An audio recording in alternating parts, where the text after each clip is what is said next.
Bismillahirrahmanirrahim. Assalamualaikum warahmatullahi wabarakatuh. Eh, Selamat pagi dan selamat siang teman-teman semuanya. Semoga kita semua diberi kesehatan oleh Allah Subhanahu Wa Taala. Amin ya rabbal alamin. Teman-teman, pada kesempatan kali ini kita akan membahas eksternalitas. Ini merupakan materi yang terakhir ya dalam semester ini. Dalam semester 1 berarti ya. Semester 1 ini adalah merupakan materi terakhir dari mata kuliah ekonomi mikro. Mungkin minggu depan kita seperti biasa akan mereview, cuman mereviewnya seperti apa nanti saya masih menggodok, istilahnya mematangkan akan seperti apa, apakah akan seperti pertemuan pertemuan sebelum UTS kemarin atau dengan format yang berbeda lagi, itu nanti saya masih pikirkan. Jadi minggu kemarin kita sudah membahas tentang pasar, seperti pasar persaingan sempurna. Jadi memang ada banyak hal ya yang dapat dilakukan pasar dengan baik, tetapi pasar itu tidak dapat melakukan semuanya dengan baik. Jadi dalam bab ini kita mulai belajar sesuatu yang termasuk dalam 10 prinsip ekonomi itu. Ada yang isinya pemerintah kadang kala dapat memperbaiki perekonomian atau memperbaiki hasil pasar. Jadi kita telaah mengapa pasar terkadang gagal mengalokasikan sumber daya dengan efisien. Jadi bagaimana kebijakan pemerintah dapat memperbaiki alokasi dari pasar itu, dan kebijakan apa yang kinerjanya paling baik. Nah, jadi kegagalan pasar yang kita pelajari di bab ini itu termasuk ke dalam suatu kategori umum yang disebut eksternalitas. Nah, eksternalitas menurut Gregory Mankiw, jadi eksternalitas itu adalah dampak yang timbul karena tindakan seseorang atau suatu pihak terhadap kesejahteraan atau kondisi orang atau pihak lain, dan orang tersebut tidak membayar maupun menerima kompensasi dari dampak tindakan itu. Nah, jadi dengan adanya eksternalitas ini, maka kepentingan masyarakat atas hasil-hasil suatu pasar itu tidak hanya mempengaruhi kesejahteraan pembeli dan penjual, melainkan juga kesejahteraan pihak-pihak lain. Jadi di luar pembeli dan penjual ya, jadi shareholder lah. Nah, terus mengapa terjadi? Karena para pembeli dan penjual itu biasanya mengabaikan dampak-dampak eksternal dari tindakan mereka dalam memutuskan permintaan dan penawaran mereka. Nah, maka eksternalitas itu akan selalu timbul tuh, dan keberadaannya mengakibatkan pasar yang berada dalam kondisi equilibrium tidak efisien lagi. Nah, jadi akibat dari adanya eksternalitas itu, equilibrium pasar tidak akan mampu memaksimalkan kesejahteraan total bagi suatu masyarakat secara keseluruhan. Eksternalitas ini timbul pada dasarnya karena aktivitas manusia yang tidak mengikuti prinsip-prinsip ekonomi, prinsip ekonomi yang berwawasan lingkungan, bisa dibilang seperti itu. Jadi dalam pandangan ekonomi, eksternalitas dan ketidakefisienan itu timbul karena salah satu atau lebih dari prinsip-prinsip alokasi sumber daya yang efisien tidak terpenuhi. Jadi karakteristik barang atau sumber daya publik, ketidaksempurnaan pasar, kegagalan pemerintah itu merupakan keadaan-keadaan di mana unsur hak kepemilikan atau pengusahaan sumber daya tidak terpenuhi. Di sejauh mana faktor ini tidak ditangani dengan baik, maka eksternalitas dan ketidakefisienan ini tidak bisa dihindari. Jadi kalau dibiarkan, ini akan memberikan dampak yang tidak menguntungkan terhadap ekonomi, terutama dalam jangka panjang. Selanjutnya, jadi bagaimana mekanisme timbulnya eksternalitas dan ketidakefisienan dari alokasi sumber daya sebagai akibat dari adanya faktor di atas diuraikan satu persatu berikut ini. Jadi ada tiga mekanisme. Jadi yang pertama itu ada keberadaan barang publik. Barang publik atau public good ini adalah barang yang apabila dikonsumsi oleh individu tertentu tidak akan mengurangi konsumsi orang lain akan barang tersebut. Nah, selanjutnya, barang publik sempurna atau pure public good itu didefinisikan sebagai barang yang harus disediakan dalam jumlah dan kualitas yang sama terhadap seluruh anggota masyarakat. Yang kedua, ketidaksempurnaan pasar. Nah, Masalah lingkungan itu bisa juga terjadi ketika salah satu partisipan di dalam suatu tukar-menukar hak-hak kepemilikan atau property rights itu mampu mempengaruhi hasil yang terjadi, output-nya ya, outcome-nya. Nah, hal ini tuh bisa terjadi pada pasar yang tidak sempurna atau imperfect market, seperti pada kasus monopoli atau penjual tunggal. Dan yang ketiga, itu ada kegagalan pemerintah sumber ketidakefisienan atau eksternalitas itu tidak saja diakibatkan oleh kegagalan pasar, tetapi juga karena kegagalan pemerintah atau government failure. Nah, kegagalan pemerintah ini banyak diakibatkan karena kepentingan pemerintah sendiri atau kelompok tertentu yang tidak mendorong efisiensi. Jadi karena kelompok tertentu ini memanfaatkan pemerintah untuk mencari keuntungan. Jadi melalui proses politik. Mungkin dalam hal ini kita sering lihat lah ya, maksudnya pemerintah-pemerintah bisa dibilang bertopeng gitu, topengnya apa namanya, kenaikan atau penurunan harga apa itu, tapi kan di situ ada unsur politiknya seperti itu. Eksternalitas itu dapat dibagi menjadi dua. Jadi ada eksternalitas positif dan eksternalitas negatif. Tapi di sini saya akan membahas tentang eksternalitas produksi, dibedakan lagi ya antara eksternalitas produksi yang positif dan negatif serta eksternalitas konsumsi yang positif dan negatif. Jadi di sini akan membahas tentang produksi yang positif dan negatif dan konsumsi yang positif dan negatif. Oke, yang pertama saya akan bahas tentang eksternalitas produksi yang positif dan negatif. Dan untuk positifnya, hal ini tuh terjadi bila kuantitas keseimbangan pasar lebih besar daripada kuantitas optimum. Jadi di sini tuh biaya sosial yang ditanggung lebih kecil daripada biaya produksi. Nah, maksudnya barang-barang yang dihasilkan dalam produksi tersebut itu memberikan manfaat yang lebih besar daripada ongkos yang seharusnya ditanggung oleh masyarakat karena keberadaan produk tersebut. Misalkan contoh kecilnya saja, produk pendidikan manfaatnya itu kan jelas ya lebih besar daripada kerugiannya. Misalkan komputer itu kan memberikan dampak positif ya, komputer itu memberikan dampak positif yang manfaatnya itu lebih besar daripada negatifnya.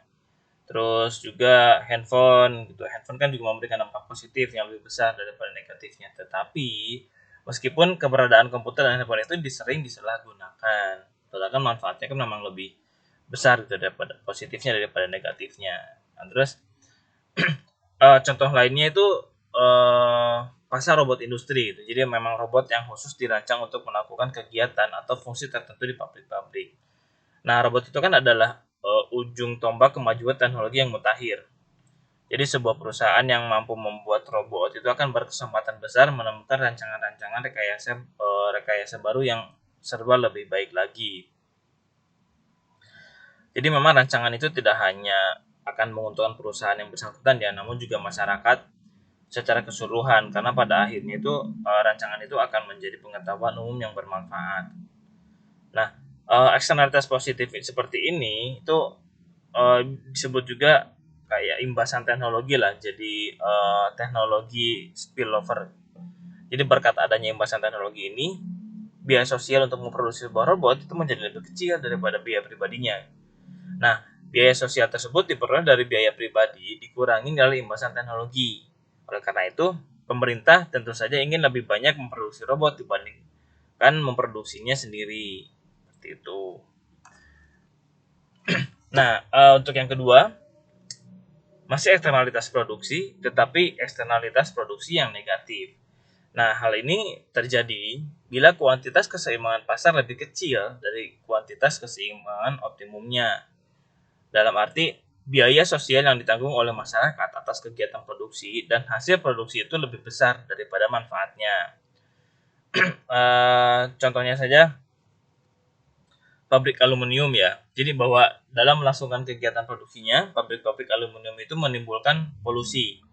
Untuk setiap aluminium yang mereka produksi, sejumlah asap kotor yang mengotori atmosfer tersebut itu tersembur dari tanur pabrik-pabrik tersebut. Jadi lubang asap itu. Karena asap itu membahayakan kesehatan siapa saja yang hirupnya. Jadi maka Asap itu merupakan eksternalitas negatif dalam produksi aluminium. Nah, akibat adanya eksternalitas tersebut, biaya yang harus dipikul masyarakat yang bersangkutan secara keseluruhan itu dalam memproduksi aluminium itu lebih tinggi daripada biaya yang dipikul oleh produsennya. Nah, biaya sosialnya itu atau social cost itu untuk setiap unit aluminium yang diproduksi mencakup biaya produksi yang dipikul produsen, itu disebut biaya pribadi. Nah, plus biaya yang harus ditanggung oleh pihak lain yang ikut mengalami kerugian akibat polusi tersebut. Jadi memang polusi memang memberikan dampak yang negatif terhadap lingkungan masyarakat sekitar ya, apalagi yang memang berada dalam lingkungan perusahaan atau pabrik aluminium tersebut, seperti itu.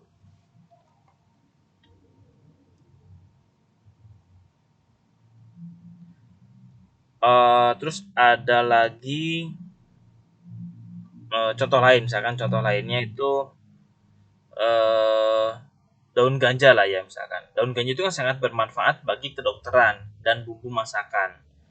Akan tetapi melalui proses yang rumit, jadi daun ganja itu kemudian menjadikan zat adaptif yang dikonsumsi untuk meningkatkan vitalitas tubuh yang berlebihan sehingga merusak tubuh dan saraf bagi penggunanya. Nah, pengguna itu akan menjadi pecandu dalam jangka waktu yang tidak lama. Pecandu itu akan menjadi beban pemerintah, masyarakat, dan negara. Jadi produsen gaji itu menikmati keuntungan harga mahal karena langka dan dibutuhkan. Sementara negara dirugikan karena harus menanggung beban keamanan. Jadi eh, menanggung beban keamanan, beban kerusakan mental, dan penanggulangannya. Nah, jadi produksi ganja itu lebih banyak negatifnya daripada positifnya. Nah, itu eksternalitas produksi yang negatif ya, contohnya yang kedua. Nah, selanjutnya ini eksternalitas konsumsi yang positif dan negatif. Nah, kita bahas dulu yang positifnya ya. Jadi hal ini terjadi apabila kuantitas konsumsi optimum lebih besar daripada kuantitas keseimbangan pasar. Misalkan konsumsi pendidikan dan pelatihan atau magang. Jadi semakin banyak orang yang terdidik, masyarakat atau pemerintahnya akan diuntungkan. Nah, pemerintah itu akan lebih mudah merekrut tenaga-tenaga yang sudah cakap, yang sudah mahir, sehingga pemerintah lebih mampu menjalankan fungsinya dalam masyarakat.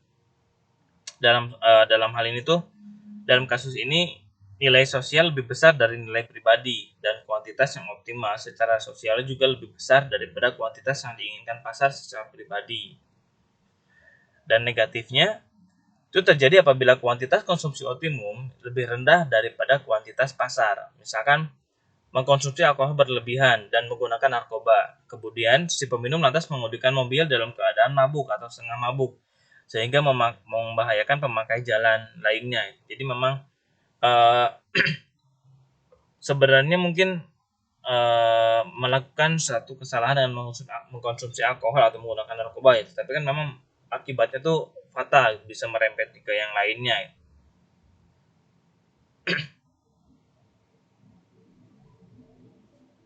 Nah, selanjutnya di sini ada solusi swasta untuk eksternalitas.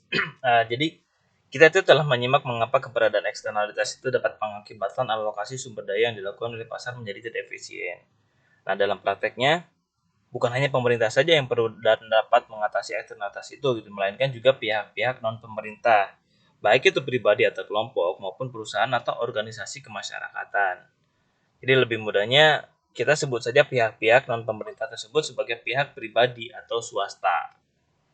Nah, pada dasarnya tujuan yang hendak dicapai oleh pemerintah maupun pihak swasta itu berkenaan dengan penanggulangan eksternalitas itu sama saja, yakni untuk mendorong alokasi sumber daya agar mendekati kondisi yang optimum secara sosial. Nah, selanjutnya di sini ada jenis-jenis solusi swasta.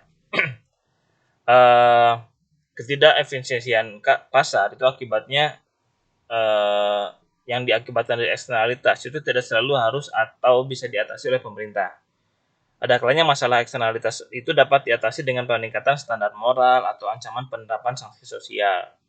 Nah, salah satu contoh solusi swasta adalah derma atau amal yang seringkali sengaja diorganisasikan untuk mengatasi suatu eksternalitas. Nah, di sini ada yang namanya teorema Kuase.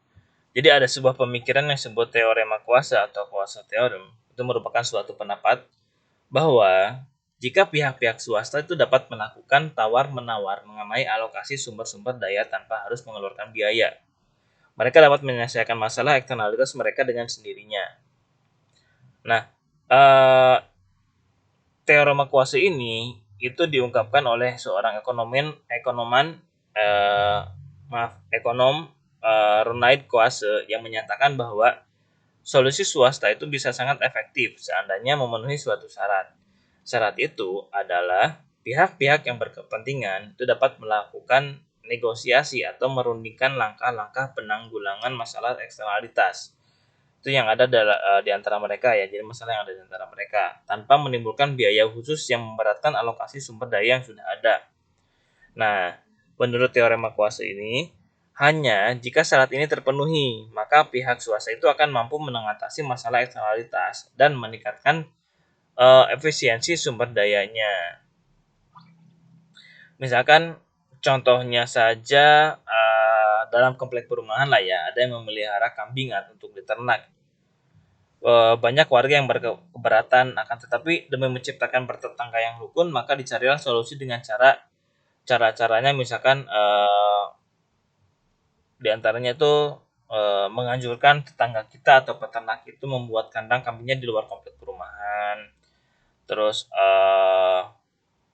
memindahkan ternaknya ke daerah tempat khusus gitu, terus menarik iuran kepada peternak untuk membersihkan lokasi ternaknya dan mengisolasi ternaknya dengan menggunakan kandang yang besar gitu.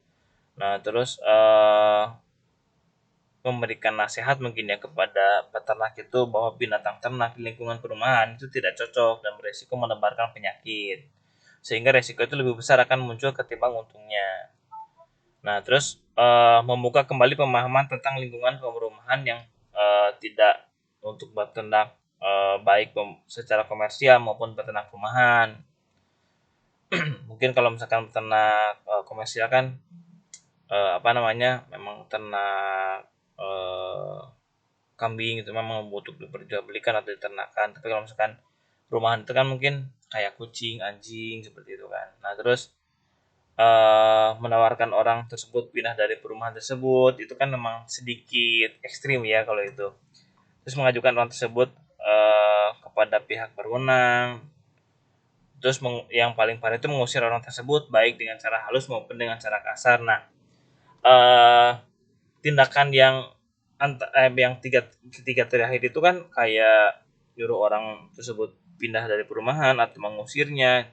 Nah, itu seharusnya kan tidak dilakukan. Akan tetapi bila pilihannya adalah antara risiko yang sangat besar dengan keuntungan yang sangat kecil, maka dengan cara tersebut itu bisa saja dilakukan gitu, karena menyangkut hidup orang banyak kepentingan. Jadi menyangkut kehidupan orang banyak gitu. Jadi kepentingan pribadi itu harus disingkirkan terlebih dahulu seperti itu. Nah, untuk pendekatan sosial, pendekatan itu tidak melibatkan pemerintah, akan tetapi pihak perusahaanlah yang aktif memberikan bantuan kepada masyarakat sekitarnya atas pertimbangan adanya kerugian masyarakat karena beroperasinya perusahaan mereka. Contohnya kalau misalkan perusahaan garmen ya, ketika misalkan daerah Kebumen ada perusahaan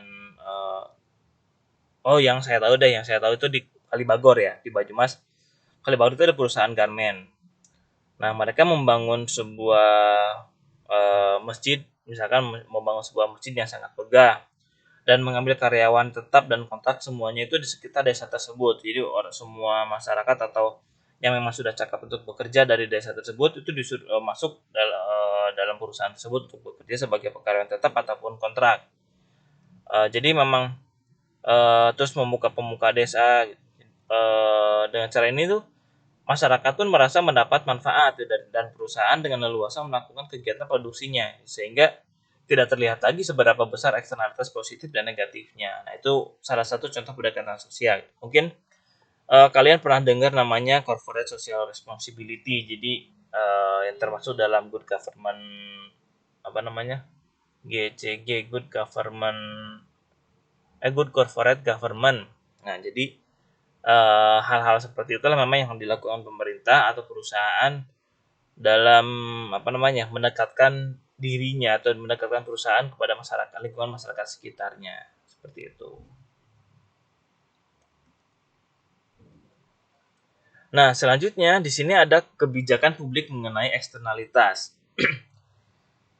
Jadi setiap kali eksternalitas muncul sehingga mengakibatkan alokasi sumber daya yang dilakukan pasar itu tidak efisien.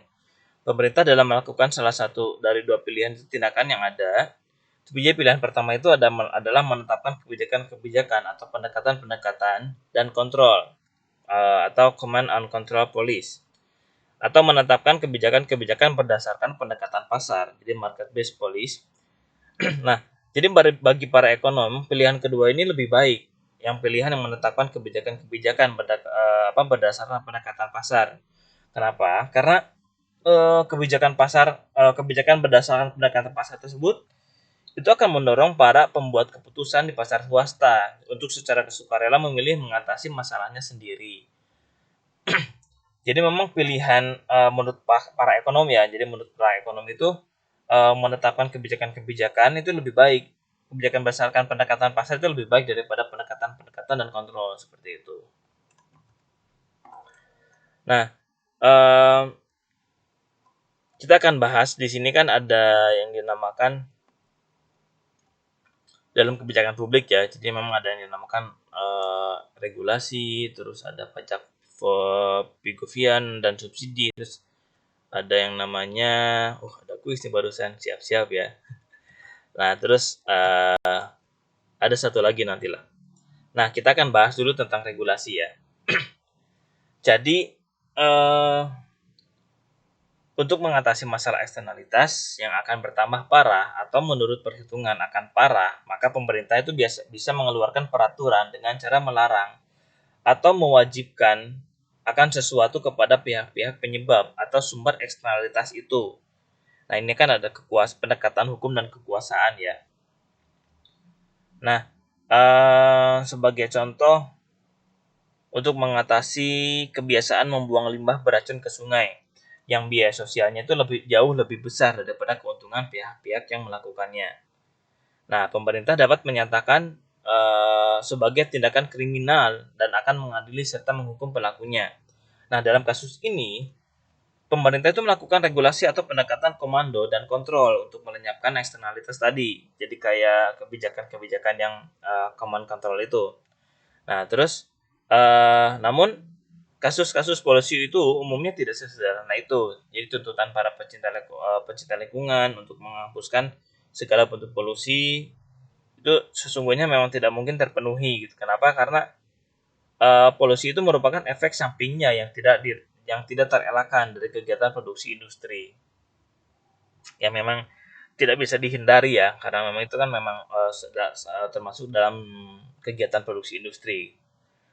Nah di AS, Environmental Protection Agency atau disingkat dari EPA, itu adalah satuan bentukan pemerintah yang tugasnya mengembangkan dan menegakkan aturan-aturan yang ditujukan untuk melindungi lingkungan. Kalau misalkan di Indonesia mungkin ada Badan BPLH kalau nggak salah, Badan Penanggulangan Lingkungan Hidup kalau nggak salah.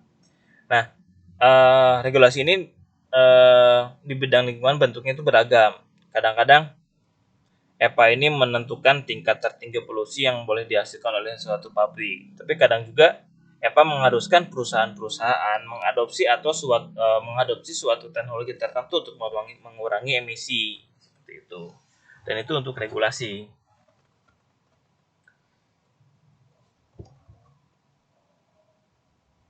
Misalkan contohnya saja ya, ada polusi yang tidak bisa kita hindari. Contoh sederhananya itu kendaraan bermotor. Nah, jadi semua kendaraan bermotor itu sesungguhnya kan memang mengeluarkan polusi dari knalpotnya. Nah, jika polusi ini hendak dihapus sepenuhnya, maka segala kegiatan kendaraan bermotor itu harus dilarang oleh pemerintah. Dan hal ini itu tidak mungkin dilakukan. Jadi, yang harus diupayakan bukan penghapusan polusi secara total, melainkan pembatasan polusi hingga ambang tertentu. sehingga tidak terlalu merusak lingkungan, namun tidak juga menghalangi kegiatan produksi. Nah, jadi untuk menentukan ambang-ambang tersebut, kita harus menghitung segala untung ruginya secara cermat. Nah, jadi menghitung segala ruginya secara cermat itu menggunakan dilakukan oleh Environmental Protection Agency ini atau EPA, seperti itu. Nah, yang kedua itu ada pajak Pigovian dan subsidi. Kebalik antara P dan V. Nah, yang kedua itu ada pajak Pigovian dan subsidi. Jadi selain menerapkan regulasi untuk mengatasi eksternalitas, pemerintah juga dapat menerapkan kebijakan-kebijakan yang didasarkan pada pendekatan pasar, yang dapat memadukan insentif pribadi atau swasta dengan efisiensi sosial. Jadi pajak Pigovian atau Pigovian Tax ini mengambil nama ekonom pertama yang merumuskan dan menganjurkannya, yakni Arthur Pigou. Nah, pajak Pigovian ini diartikan sebagai pajak yang khusus diterapkan untuk mengoreksi dampak dari suatu eksternalitas negatif. Para ekonom umumnya itu lebih menyukai pajak Pigovian daripada regulasi sebagai cara untuk mengendalikan polusi. Karena biaya penerapan pajak itu jauh lebih murah bagi masyarakat secara keseluruhan. Sebagai contoh, pemerintah akan memberikan insentif yang besar kepada perusahaan yang memberikan eksternalitas positif atau yang biasa dikenal dengan memberikan subsidi atau mengenakan pungutan pajak yang besar kepada perusahaan yang eksternalitas negatifnya lebih besar, seperti itu. Dan itu untuk pajak Pigovian dan subsidi ya. Di sini kalau misalkan berbicara sebagai contohnya seperti ini, pemerintah akan memberikan insentif yang besar kepada perusahaan yang memberikan eksternalitas positif atau biasa dikenal memberikan subsidi, itu mengenakan dikatakan itu akan memberikan memberikan dampak yang positif atau negatif seperti itu. Nah, makanya di sini saya buatkan kuis nih ya. Kuisnya nanti kalian tulis di kertas kalian, terus di kertas 1 lembar, lalu foto dan upload di forum kuis. Nanti saya buatkan forumnya. Jadi regulasi kan menentukan suatu tingkat polusi, sementara pajak itu memberikan pabrik-pabrik itu insentif ekonomi yang lebih baik untuk mengurangi polusi. Nah, menurut kalian, anggaplah kalian seorang ekonom ya. Solusi mana yang Anda pikir lebih baik? Nah, jadi solusi manakah antara regulasi menentukan suatu tingkat polusi atau pajak memberikan pabrik-pabrik itu insentif ekonomi yang lebih baik? Oke, tulis jawaban kalian di kertas 1 lembar, lalu foto dan upload di forum kuis. Nah, selanjutnya di sini ada izin berpolusi yang dapat diperjualbelikan. Kita contohkan pabrik kertas dan baja atau aluminium ya. Jadi mari kita andaikan saja. Andaikan Badan Perlindungan Lingkungan Hidup, tadi itu BPLH itu Badan Perlindungan Lingkungan Hidup ya, bukan Badan Penanggulangan, maaf. Jadi Badan Perlindungan Lingkungan Hidup atau tadi disebut dengan kata lain kalau di AS kan itu EPA ya, Environmental Protection Agency. Itu andaikan saja BPLH ini mengesampingkan saran para ekonom dengan mengeluarkan peraturan yang mengharuskan setiap pabrik untuk menurunkan limbahnya menjadi 300 ton per tahun. Nah, namun pada suatu hari setelah peraturan itu diumumkan, pimpinan kedua perusahaan, yang satu dari pabrik baja dan yang lainnya dari pabrik kertas, itu datang ke kantor untuk mengajukan satu usulan.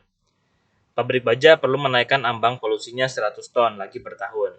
Agar polusi total tidak bertambah, pengelola pabrik kertas bersedia menurunkan polusinya sebanyak itu. Asalkan si pemilik pabrik baja ini memberikan kompensasi sebesar 5 juta dolar. Dan permintaan ini sudah disanggupi oleh pemilik pabrik baja. Nah, haruskah BPLH ini atau EPA ini mengizinkan kedua pabrik itu melakukan jual beli hak berpolusi sendiri? Kalau misalkan dari sudut pandang efisiensi ekonomi, pemberian izin bagi kedua pabrik tersebut itu akan menjadi kebijakan yang baik. Jadi kesepakatan antara kedua pabrik itu akan menguntungkan keduanya. Kenapa? Karena mereka itu secara sukarela menyetujuinya. Gitu. Jadi di samping itu, kesepakatan itu tidak akan mengakibatkan dampak eksternal apapun. karena batas polusi total itu tidak dilanggar. Jadi kesejahteraan total akan meningkat kalau EPA mengizinkan kedua pabrik itu melakukan jual beli hak berpolusi. Nah, hal seperti ini itu berlaku setiap transfer atau pertukaran hak berpolusi secara sukarela dari satu perusahaan ke perusahaan lain.